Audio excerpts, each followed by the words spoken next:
it's Cash, and today I'm going to be talking about the Jezebel spirit.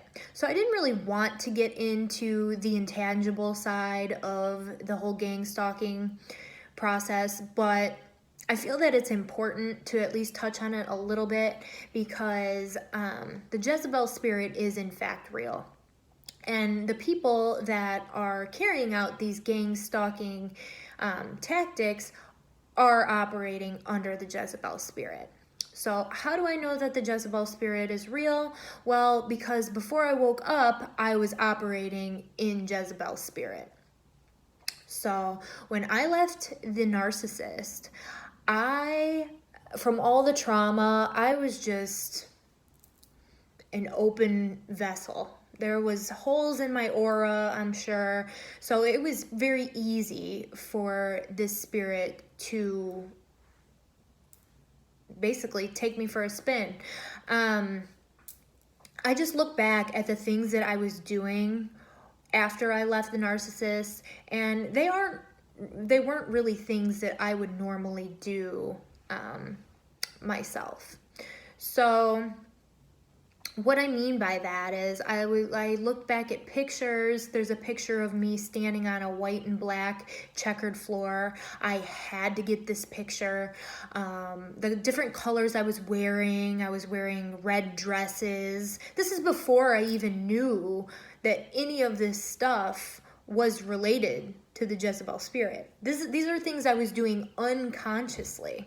Okay, I painted my apartment red, black, and white. It was like Satan's lair.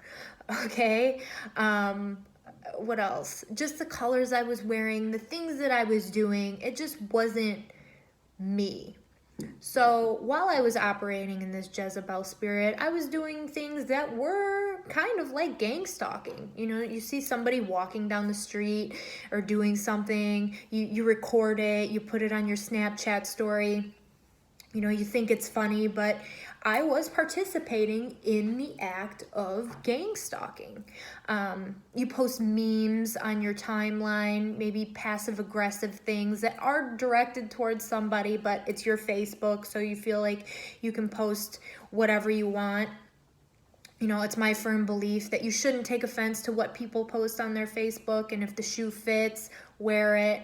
But I was going a little bit overboard with my posting. So operating unconsciously in this Jezebel spirit, I was doing gang stalking tactics. So what I'm saying this for, and why I'm giving this as an example, is because not everything is what it seems. Yes, there are people that are given information about you to harass you and, you know, to make you uncomfortable. But at the same time, not everything that you've been sensitized to, or people saying different words that you've been sensitized to, actually means that they are a gang stalker. So, for example, I was sensitized to the Lacoste polo, you know, the little gator on the Lacoste polo, to see that all the time. Now, do I think everyone in a Lacoste polo is a gang stalker? No, because they aren't. But that's what the conditioning, you know, is meant to do. So everybody riding by on a skateboard is not my gang stalker. Everybody riding on a bicycle is not my gang stalker. But since you've been conditioned to think that way, it's supposed to elicit a response out of you. So you just need to keep in mind that not everything is what it seems. And a lot of the things that people are saying and doing is unconscious behavior because they haven't woken up yet, and they are under the influence of this Jezebel spirit that is basically in charge of the gang stalking.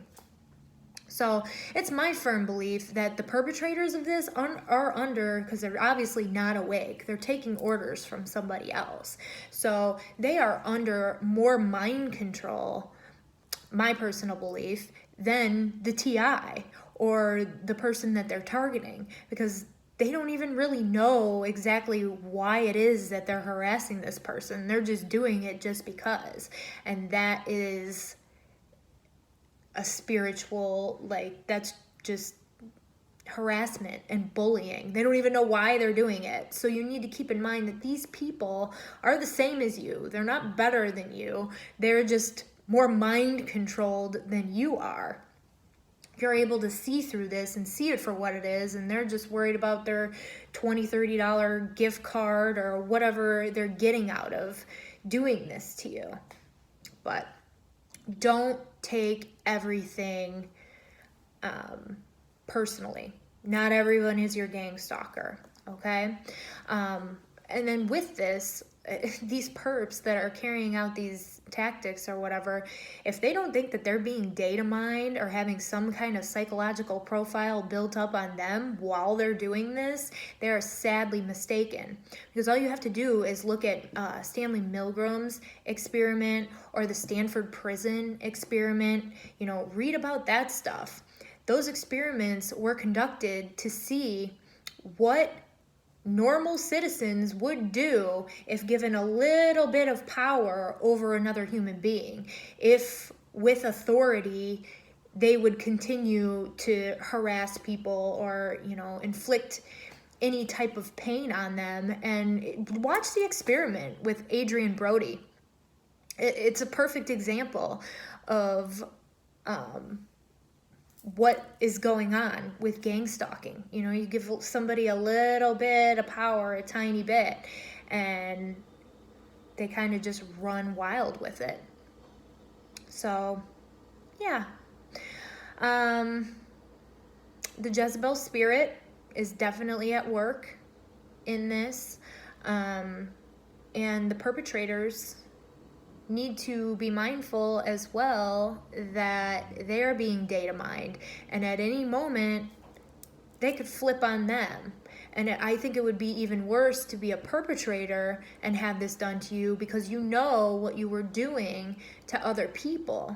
So it'll be super easy to run this on a perp because they already know what's going on and they'll know that it's flipped on them.